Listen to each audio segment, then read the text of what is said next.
Whether you're taking a claw hammer to your precious Gixxer 250 or carefully painting some intricate artwork onto your fairings, who doesn't love customizing their own motorcycle? I mean, we all do it at some point, slapping an exhaust and a tune on the bike, maybe some taller bars or different blinkers. The rarest bike out there is a stock motorcycle, but today we're not talking about just bolting stuff onto your bike. No, we're taking a look at bikes that can be completely modified from the ground up for not a lot of money and not a lot of headache either. We've got bikes that make good cafe racers, race bikes, adventure bikes, cruisers, and more. Regardless of your predilection or motorcycle fetish, we've got something for you. Now, some rules for today, because there's going to be a lot of people mad that one bike didn't make the list when another did. So first and foremost, all the bikes on this list are fuel injected. Why? Because carburetors suck, and I will go to my grave believing that. Secondly, all the bikes on this list can be had for dirt cheap in the secondhand market. We're talking like $5 to $7 grand, since you shouldn't really be buying a brand new motorcycle so that you can chop it to bits and modify it. Third, each one of these bikes has a massive knowledge base in videos and forums, so that if you get stuck on your project, you'll be able to find someone out there who's probably tried what you want to do and already figured out what's going to go wrong. With all that being said, let's kick things off today with the most obvious choice, the Harley Davidson Sportster. Yeah, you knew this was going to be on the list somewhere, but the Sportster is truly the modder's dream. If you can think it up, someone's already done it to a Sportster, but what Sportster to buy? Well, if you want my true and honest opinion, you should be starting out with a stock Iron 883. Yes, it isn't the most powerful bike in the family, but it is the perfect blank canvas. If you want to do some crazy headwork like we did, it's also geared the best versus the bigger bikes. If you're not interested in chasing big power though, you probably want to just stick to the Iron 1200. Again, it's as close to a blank canvas as you'll find, and it'll handle better than the 48. You can find yourself used Sportsters basically anywhere. I'd even wager that there are some up on the moon at this point, but the modern iteration has been made fairly unchanged since the late 80s. Yes, they did switch to FI in 07 and rubber mount engines in 2014, but the shocks from the 2000 Sportster will fit on 2021 Sportster. What that means is that you have an absolutely massive collection of aftermarket parts. Starting with the exhaust, you can do drag pipes, you can do high tracker pipes, you can do racy 2-into-1 systems, or just slightly louder than stock 2-into-2, whatever suits your fancy. To go with it, you can choose from an infinite selection of air cleaners, multiple tuners, wild suspension setups, all the way up to top shelf Öhlins if you are hell-bent on lighting your money on fire, and way more. To give you an idea of how versatile the Sportster is, take a look at this dual Sportster build right here, and then take a look at this race bike Sportster. Those bikes are built on the same platform. I'm not gonna lie, the death of the Evo Sportster has made me a little bit sad, but don't worry, Harley has printed out hundreds of thousands, if not millions of these bikes, so while they might not be available from a dealership anytime soon, you'll be able to find them out in the wild. Speaking of Sportsters though, don't forget to check out the Rebel 1100 giveaway that's wrapping up in just a few days. You've got until Friday to get your entries in to win this ready-to-be customized motorcycle. I foresee this motorcycle having a solid aftermarket scene, doing basically anything the Sportster could, but better. If you want to get entered to win, click the links down below to shop.yammienoob.co and merch.yammienoob.co, where you can get yourself parts, tires, riding gear, Yammie Noob merch, and more. If you use the code REBEL3X, you'll get triple your entries to win this motorcycle on every dollar you spend. But again, your time is running out. Don't miss your chance to win. Click the links down below and use the code REBEL3X for 3X entries to win. Number 2 is the other obvious choice, the Suzuki SV650. This bike is usually the correct answer to I want a good motorcycle for X. I want a good motorcycle to learn how to ride on track. SV650. I want a good motorcycle to tour on. SV650. I want a good motorcycle that I can turn into an amphibious rock-crawling flying machine. The SV650. Now, because Suzuki wasn't as content as Harley to build a motorcycle and then just sit on their laurels while it prints money, they have made a few different iterations of this bike, most of which are basically the same. The second gen SV and the Gladius are more or less the same motorcycle with some aesthetic changes here and there, and the Gen 1 SV is slightly older with less good components, but I mean, the stock SV650 is pretty much bargain bin as it is, so you're not missing much by going with an older bike. You can get full race bodywork, adjustable suspension, clip-ons, build a race motorcycle. You can get yourself a custom cafe kit and just bolt it up to your bike to give it a dirt tracker look. You can get hard bags, wind protection, and go touring. Whatever your little heart desires, the SV650 is there for you. Unlike the Harley though, you're not going to be able to bolt on new top-end kits and double your horsepower, but you can still tune these bikes up to make some pretty respectable power for a 650cc motorcycle. You might need to get a little bit more clever with how you set things up on this bike, but if Josh doing battle with his SV taught me anything,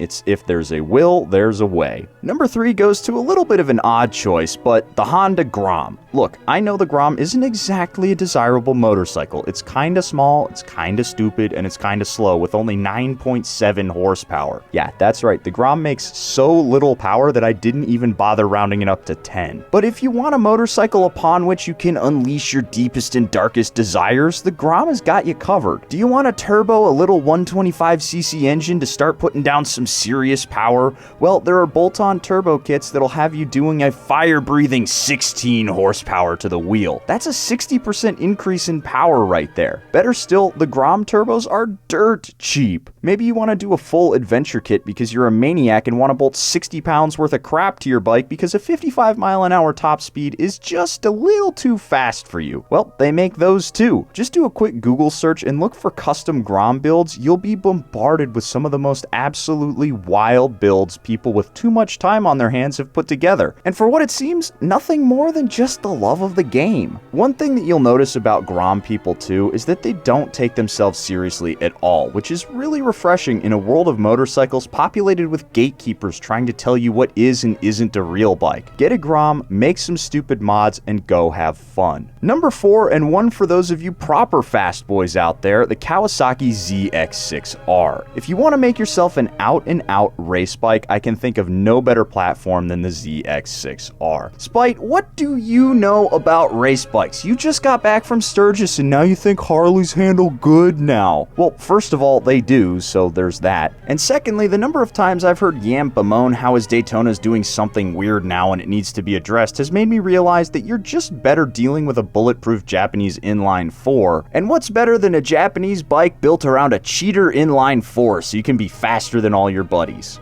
Yep, with an extra 36 cubes, the ZX6 is the fastest stock 600 out there, even over bigger bikes like the Daytona. Not only are you getting the classic Japanese inline 4 reliability, but you're getting a massive network of aftermarket parts and support. If you want to pick yourself up one of these used, you can find them going all the way back to the mid-2000s, which might actually be preferable since the longer a bike gets abused on a racetrack, the more people learn about what breaks and what doesn't. If for some reason you're an absolute lunatic and want to rip up a brand new motorcycle to build a track day weapon, you can buy a 636 without ABS, which is one less system that you'll need to remove in order to search for lower weights. Now, while I did single out the 636 as the best, it is worth pointing out that basically all Japanese 600s are the same. If you want a red one, buy a Honda. If you want it blue, Yamaha's got your back. And if you want to ride in flip-flops, Suzuki is always there for you. Just pick up your favorite. Number 5 goes to the WR250R. Now, I know you're probably thinking that customizing a dual sport is basically just a matter of putting new foot pegs on and bark busters, then calling it a day. But ask anyone who actually rides the WR250 and you'll know that it's basically your one-stop shop for dirt boy stuff, adventure stuff, and sumo stuff. Unfortunately with this bike, we're not talking big aesthetic overhauls, though I have seen some wild WR250R custom bikes, but I'm mostly talking about getting a bike that's built for your particular use case. You can get bigger tanks so you can actually go on longer rides with it if you need to ride to a trail, and you can also get panniers and racks and more comfortable seats and wind protection to build yourself a little ADV that's meant to go off-road. If you're looking to convert a supermoto and don't mind never hearing the end of it from gatekeepy supermoto people on Reddit, the WR250 makes a solid supermoto once you get 17s on it. One thing that's nice about these little thumpers is that while they're not much in the way of specs on paper, they're really easy to tinker with. That means that you can find hotter cams, big bore kits, and other power adders so you can get yourself a little bit closer to the DRZ 400. Would I take a WR250 over my DRZ 400 as a project bike? Nah, probably not. I've dumped way too much time and effort into my DRZ that I can basically see the wiring diagram every time I close my eyes. But if you're looking for a dual sport to work on that's not going to have you chasing down weird gremlins that other manufacturers have sorted out a decade ago, the WR is way better than a DRZ. Number 6 today is going to the gold standard for hipster projects that's not the CB750, the Triumph Bonneville. If you're thinking that the Bonnie can only be made into cafe racers, maybe you should try telling Triumph that. They're selling the XC and XE, which are both full-blown scramblers, and then you've got yourself the Speed Twin and Thruxton for sporty boys out there, and the Bobber and the Speedmaster for those of you who aren't ready to give up the dad life just yet. Basically everything that Triumph did with these bikes from stock, you can do with your own Bonnie. If you're looking to start building one though, you should choose either the T100 or the T120. They're as close as you're going to get to a base model, and you'll see them popping up a lot more often in used marketplaces. People who are modding out their Bonnevilles today are pretty much doing the same thing that old scrambler guys used to in the 60s and 70s, except this time they're normally wearing a shirt and they smell like fancy whiskey that got aged in a shoe or something like that. The best part about working on a Triumph is that if you want to make a bike that looks like it's right out of a Steve McQueen movie but not deal with the BS that entails, then you're in luck. The modern Bonnie has all the same look of the old bikes, but without any of the headache. Last up today is one that I put on the list begrudgingly, but seeing some of these bikes in person, I had to include it. The Royal Enfield INT 650. Are you happy now, Royal Enfield people? Well, don't get too comfortable. These bikes are pretty much only good for one thing, and that's decorating a local landfill. But second to that is they make a pretty sweet flat tracker. If you've ever seen a flat track build, then you've probably seen a Royal Enfield. They're right up there with Harley and Indian in the flat track world, and while it would pain me dearly to start chopping chunks off a Harley to make a race bike, I have no trouble taking a Sawzall to an RE. If you're looking for a dirt tracker build on the cheap, then look no further than the INT 650. You don't even need those front brakes because the bike's so dang slow. Ha! Got him! Last minute Royal Enfield burn. Fact, a 150-year-old tree at the Ashikagi Flower Park is believed to be the oldest living wisteria in Japan. Now partner, I gotta tell you, it's real good seeing you here at the end of this here Yammie Noob video. It's me, Cowboy Yam, aka Yosemite Yam, back at it once again.